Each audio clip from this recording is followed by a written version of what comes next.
विज्ञान के अध्याय एक पढ़ेंगे 7th क्लास में साइंस। क्वेश्चन देखते हैं। पहला क्वेश्चन है जीवों को खाद की आवश्यकता क्यों पड़ती है। तो उसके बारे में जानते हैं जीवों को खाद की आवश्यकता क्यों पड़ती है। जीवों को अपनी शारीरिक संरचना, वृद्धि एवं क्षतिग्रस्त भागों को रख रखाव तथा विभिन्न जैव प्रक्रियाओं के संचालन के लिए आवश्यक ऊर्जा प्राप्त करने के लिए खाद की आवश्यकता पड़ती है। जैसे हम लोगों के लिए खाना क्यों जरूरी है।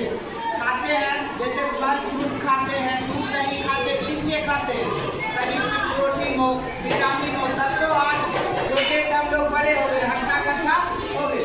वैसे ही जीवों को भी ऊर्जा मतलब खाद इसलिए जरूरी है ताकि वह अपना शरीर का संरचना में वृद्धि कर सके।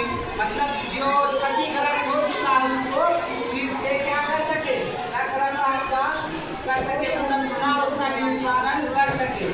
तो जैव प्रक्रियाओं के संचालन के लिए यह खाद आवश्यक है। क्या आवश्यक है, इसलिए क्या करते हुआ ऊर्जा प्राप्त करते, क्या करते हैं, इसीलिए जीवों को खाद की आवश्यकता आवश्यक होती है। चलिए दूसरा देखते हैं। परजीवी एवं मृतजीवी से अंतर स्पष्ट कीजिए। मतलब जो परजीवी और मृतजीवी है दोनों का अंतर स्पष्ट करना है, दोनों क्या है।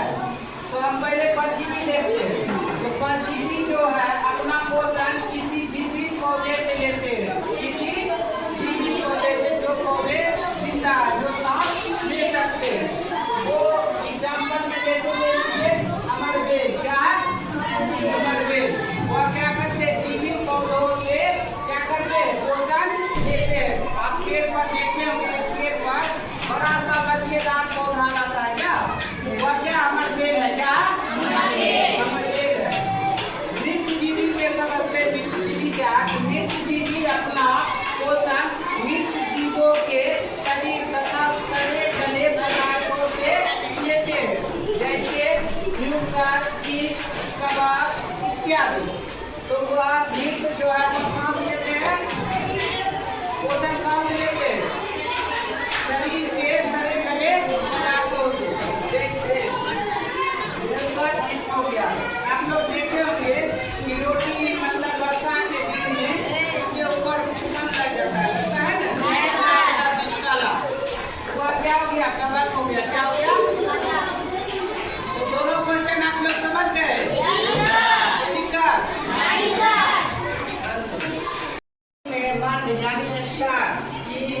उपस्थिति का परीक्षण कैसे करेंगे, तो कैसे करेंगे हम लोग देखते हैं।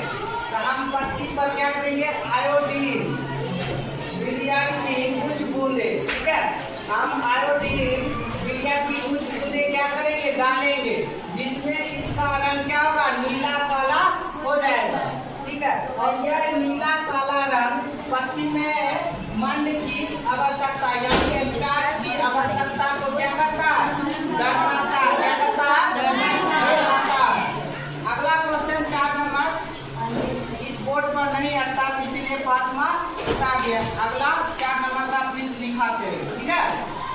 5वां क्वेश्चन हम देखते हैं। किसी प्रकार चित्र की सहायता से दर्शाइए कि आप भोजन के मूलभूत स्रोत, मतलब इसका बना चित्र के माध्यम से भी दर्शाने। तो चित्र तो हम बना नहीं सकते यहाँ पर, इसीलिए वो आपको किताब में हम बता देंगे, ठीक है, बताए नहीं हुए हैं।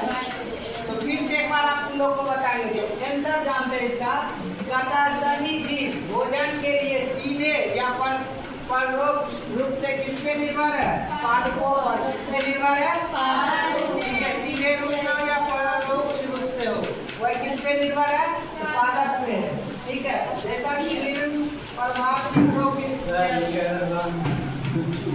देखो, यह जो है ये आपको बताए थे इसके बारे में, ठीक है।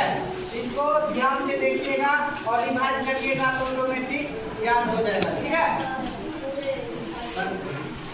क्वेश्चन नंबर 4 देखते हैं। उस समय ने बताए थे हरे पादपों में खाद संश्लेषण प्रकरण का संक्षिप्त विवरण दीजिए। करा इसका विस्तार में विवरण दीजिए। तो पादपों की पत्तियों की क्लोरोफिल युक्त कोशिकाएं, ठीक है, पादपों की पत्ती क्लोरोफिल युक्त कोशिकाएं जो सूर्य की प्रकाश की उपस्थिति में, सूर्य की प्रकाश की उपस्थिति में वायु से क्या करते हैं, कार्बन डाइऑक्साइड एवं भूमि से जल लेकर वह कार्बोहाइड्रेट का संश्लेषण करती है। किसका करती है? कार्बोहाइड्रेट का संश्लेषण करती है। इसे हम प्रकाश संश्लेषण कहते हैं। क्या कहते हैं? प्रकाश संश्लेषण। मेडिकल नहीं सर। क्वेश्चन नंबर 2 है, रिक्त स्थानों की पूर्ति कीजिए। रिक्त स्थानों की पूर्ति कीजिए। पहला है को में क्या कर रहा है, क्वेश्चन देखते हैं। क्योंकि हरे पादप में अपना खाद स्वयं बनाते हैं, इसलिए उन्हें डैश कहते हैं। जो अपना भोजन स्वयं बनाते हैं उसे क्या कहते हैं? डैश। क्या कहते हैं? नौपोषी कहते हैं। कोई दिक्कत? ख में क्या कहता है देखते हैं। पादपों द्वारा संश्लेषित खाद का भंडारण डैश के रूप में किया जाता है। बताओ किसके रूप में किया जाता है? डैश। स्टार्च के रूप में। किसके रूप में? यहाँ पे स्टार्च लिखेंगे।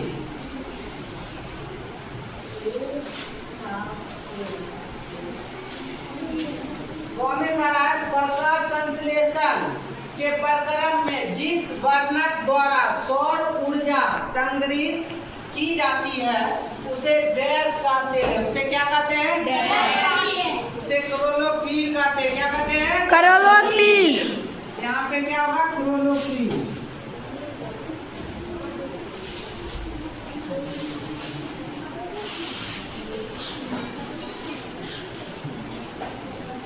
अगला है ग नंबर, प्रकाश संश्लेषण में पादप वायुमंडल से डैश लेते हैं तथा डैश उत्पादन करते हैं। तो क्या लेते हैं? Carbon dioxide. क्या लेते हैं? कार्बन डाइऑक्साइड यानी CO2 ना, और तथा डैश उत्पादन करते हैं। क्या करते हैं? ऑक्सीजन। क्या करते हैं? ऑक्सीजन। ऑक्सीजन यानी O2 ना। चलिए, कोई दिक्कत नहीं सर।